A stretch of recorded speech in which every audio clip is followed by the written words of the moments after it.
तो देखिए हिंदी कहानी का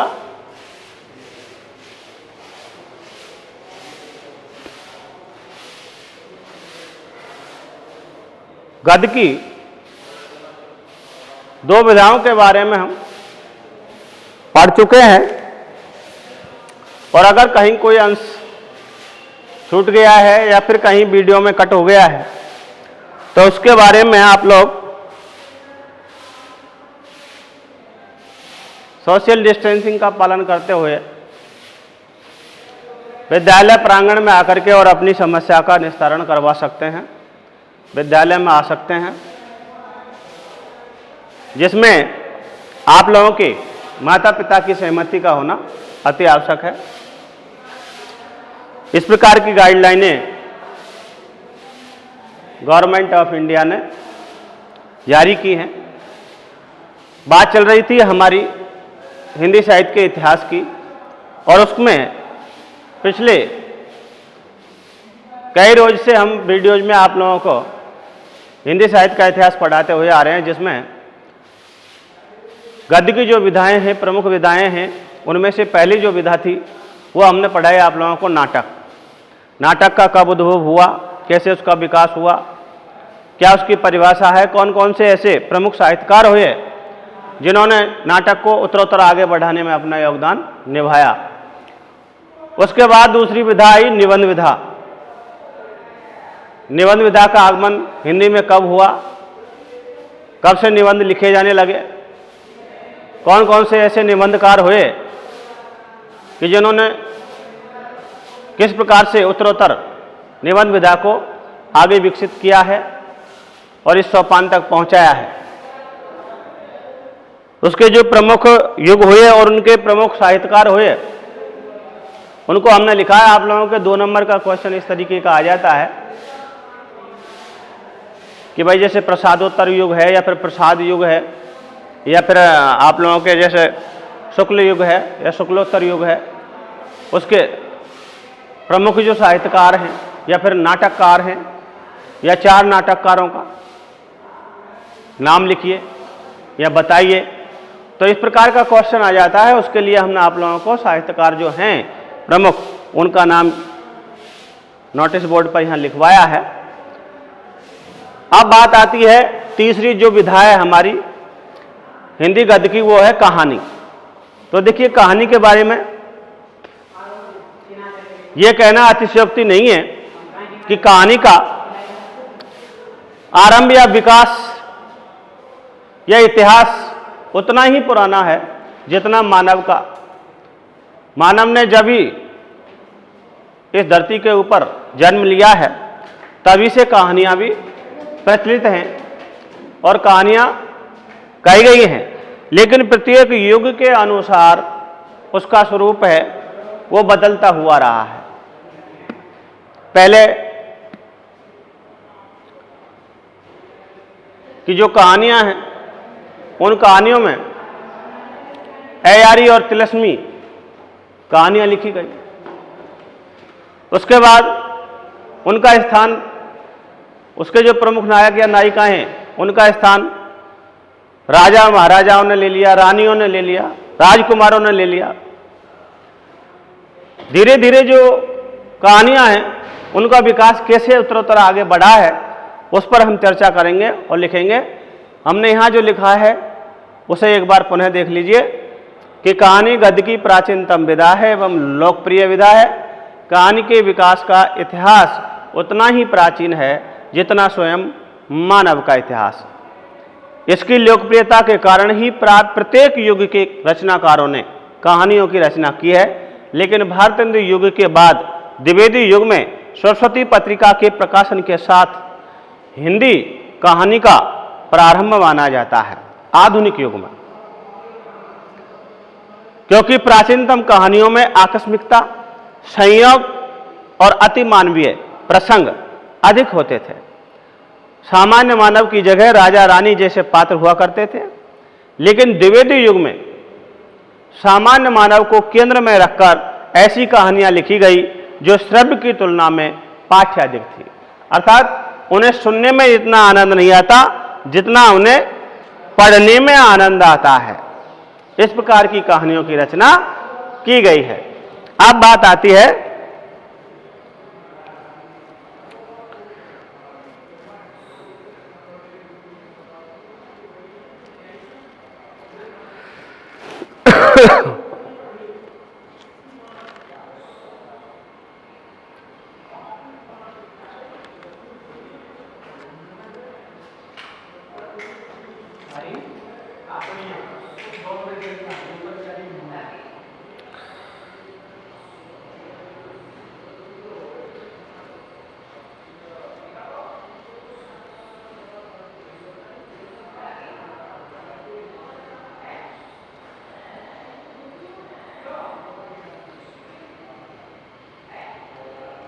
हिंदी कहानी की परिभाषा।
आज्ञा जी के अनुसार हम यहाँ हिंदी कहानी की परिभाषा लिखने जा रहे हैं।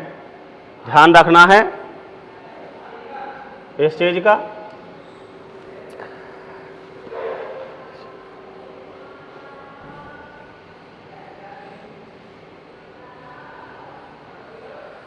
कहानी जीवन की प्रतिछाया है।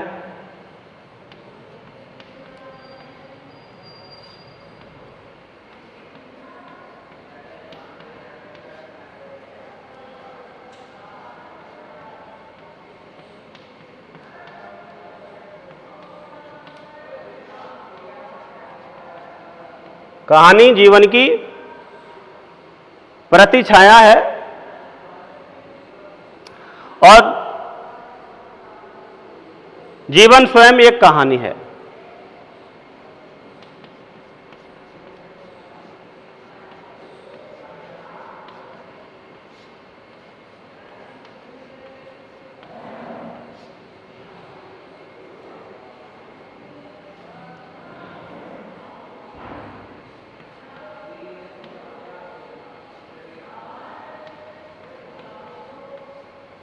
जीवन स्वयं एक कहानी है।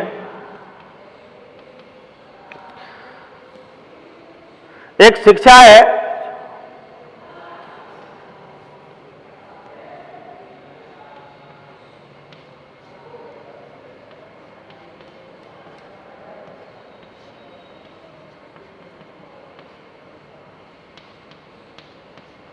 जो उम्र भर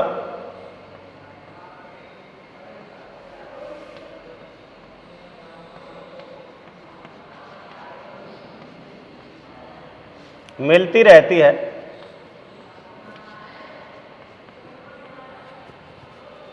तथा कभी समाप्त नहीं होती।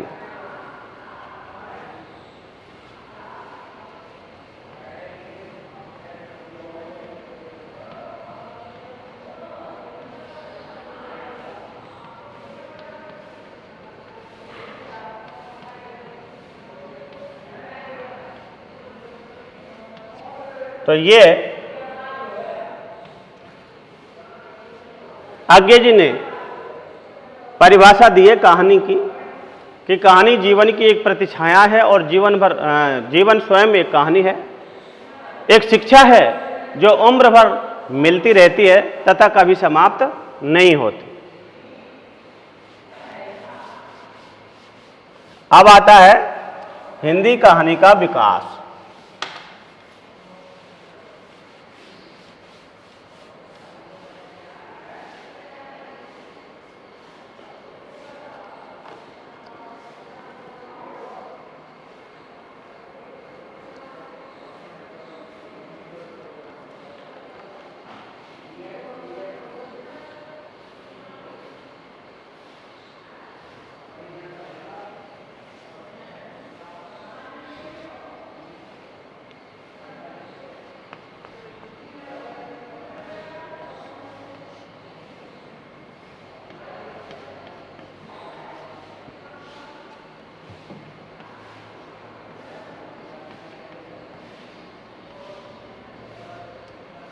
हिंदी कहानी का विकास।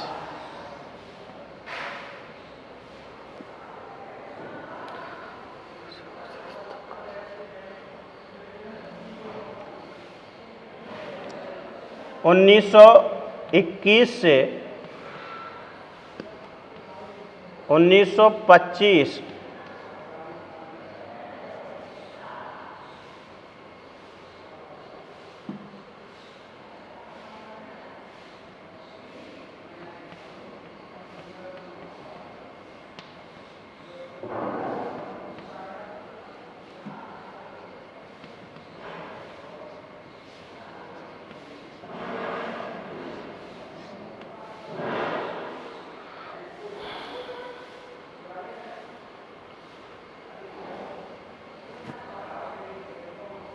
हिंदी कहानी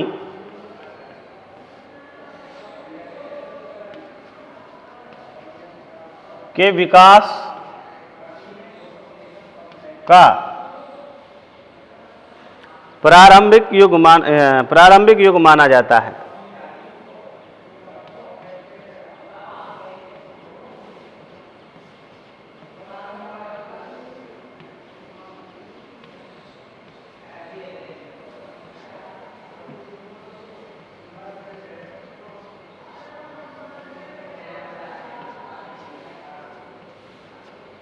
प्रारंभिक युग माना जाता है।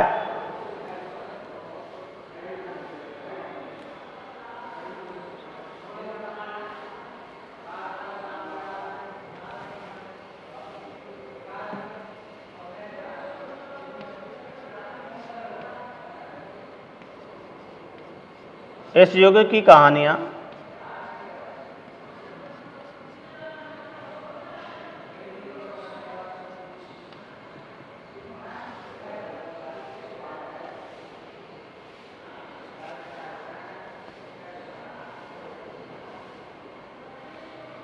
सरस्वती नामक पत्रिका में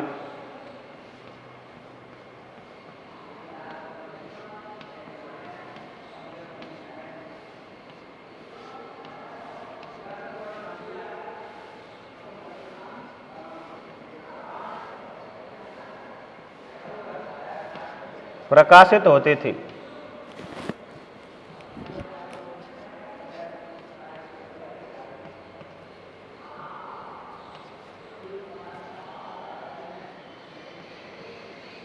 लेकिन इस समय से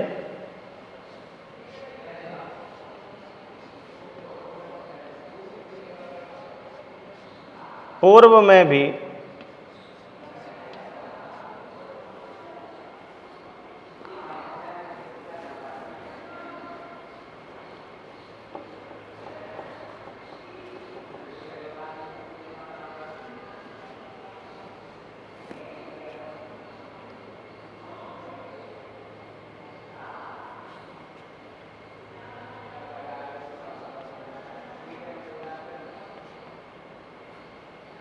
बहुत सी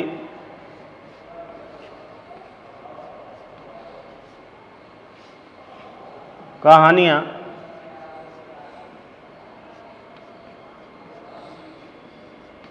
लिखी गई।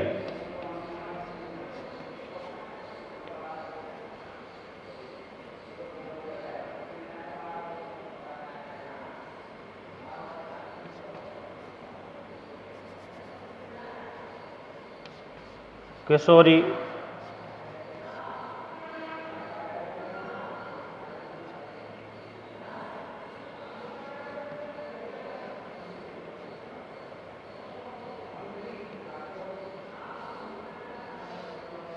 लाल,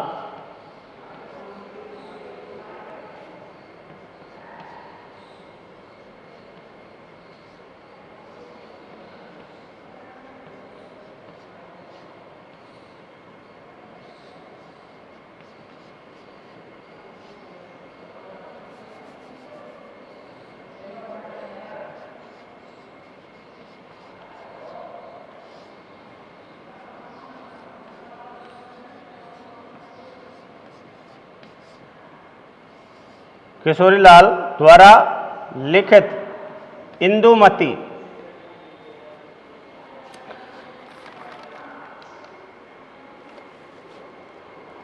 इंदुमती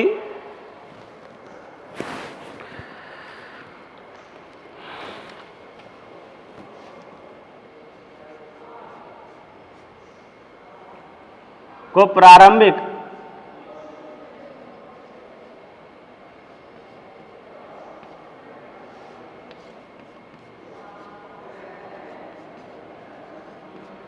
मौलिक कहानी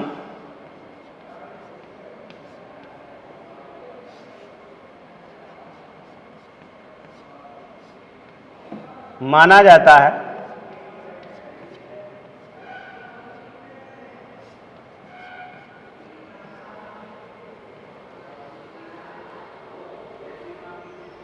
मौलिक कहानी माना जाता है, लेकिन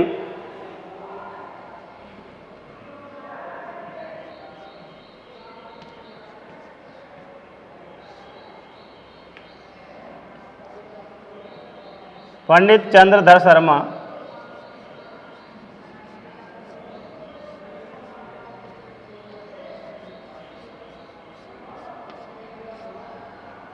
गुलेरी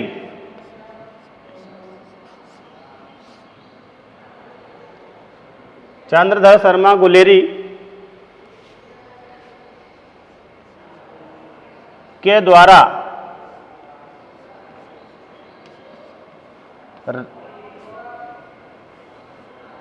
लिखित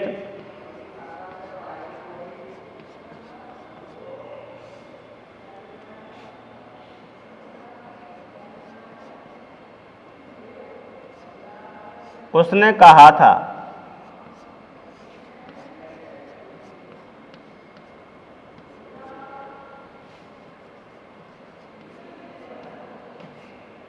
कहानी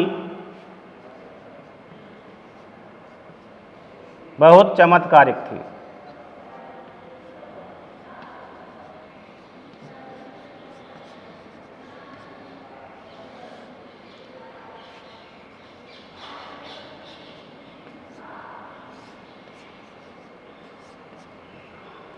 बहुत चमत्कारिक कहानी थी।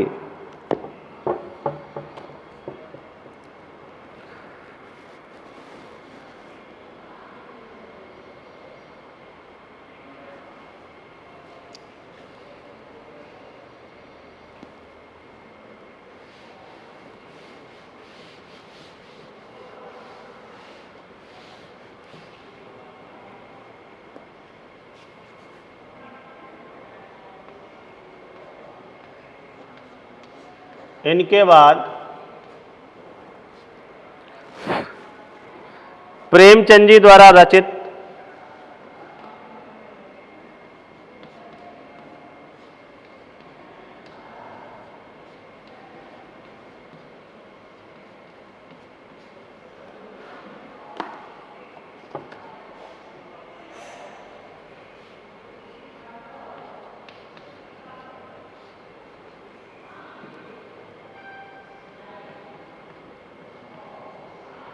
पंच परमेश्वर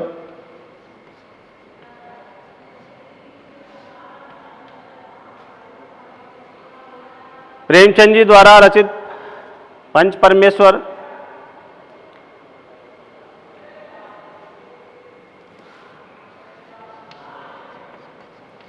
आदि कहानियां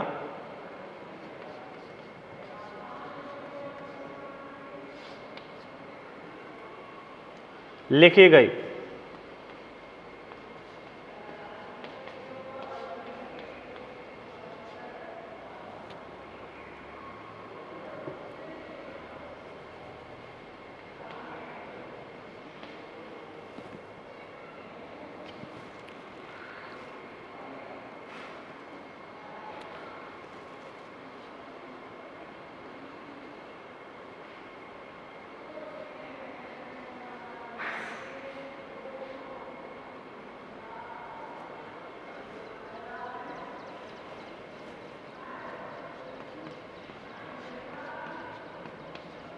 प्रेमचंद जी की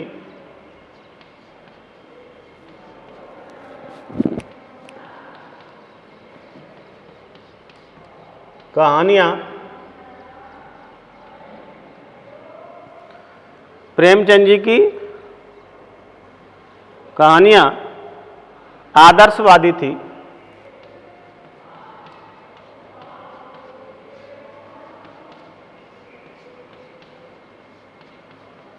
जो आगे चलकर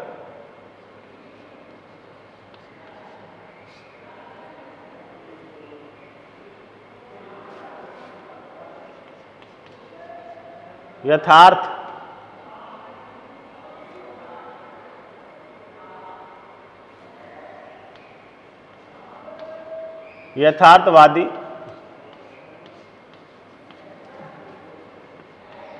व मनोवैज्ञानिक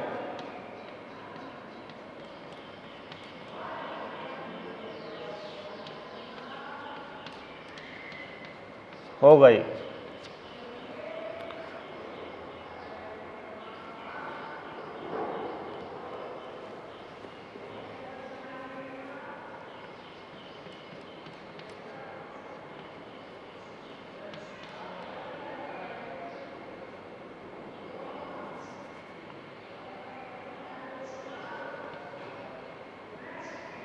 मनोवैज्ञानिक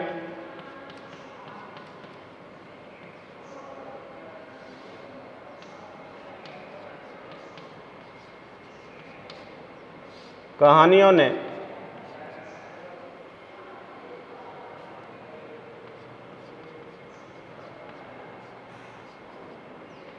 समाज को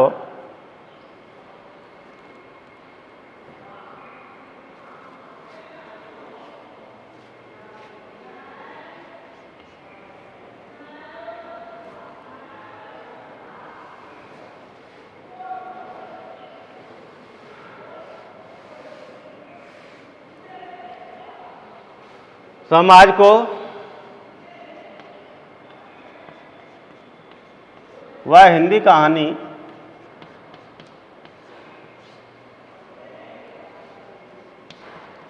के विकास को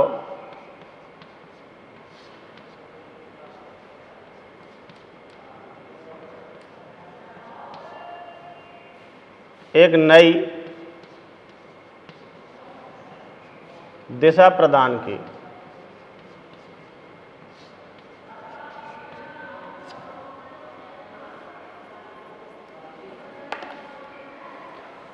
तो देखिए, हिंदी कहानी ने अपना महत्वपूर्ण योगदान समाज के निर्माण में भी निभाया है और उसी कड़ी में आप लोगों को यहाँ बताया गया है।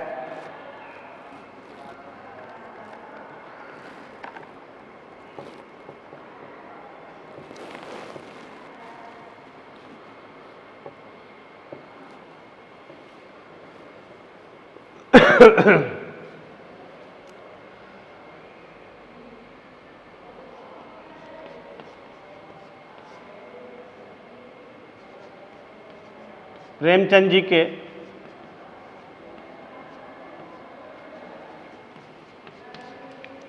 अतिरिक्त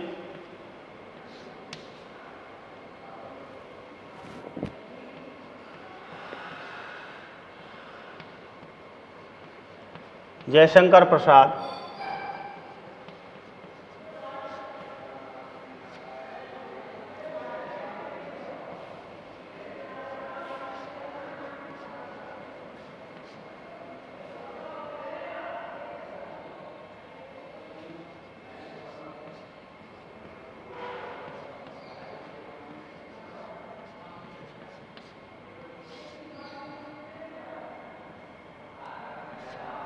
जयशंकर प्रसाद जिन्होंने नीलम देश की राजकन्या नामक कहानी लिखी,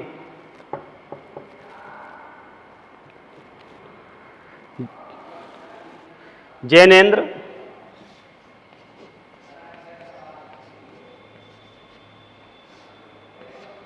जिन्होंने जहाज का पंछी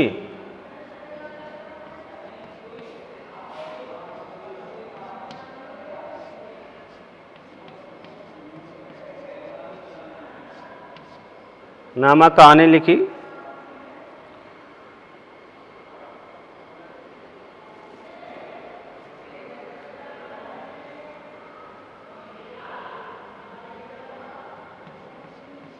तथा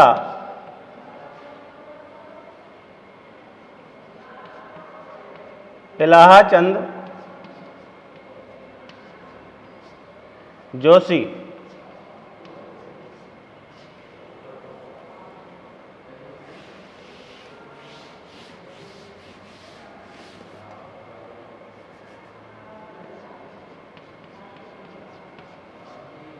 जैसे रचनाकारों ने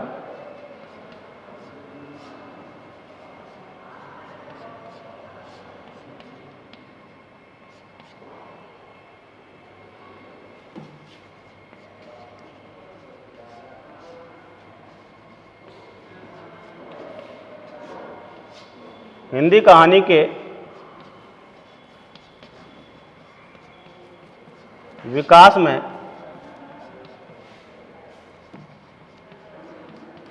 अपना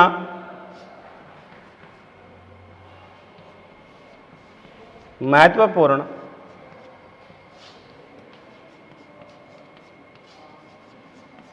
योगदान निभाया।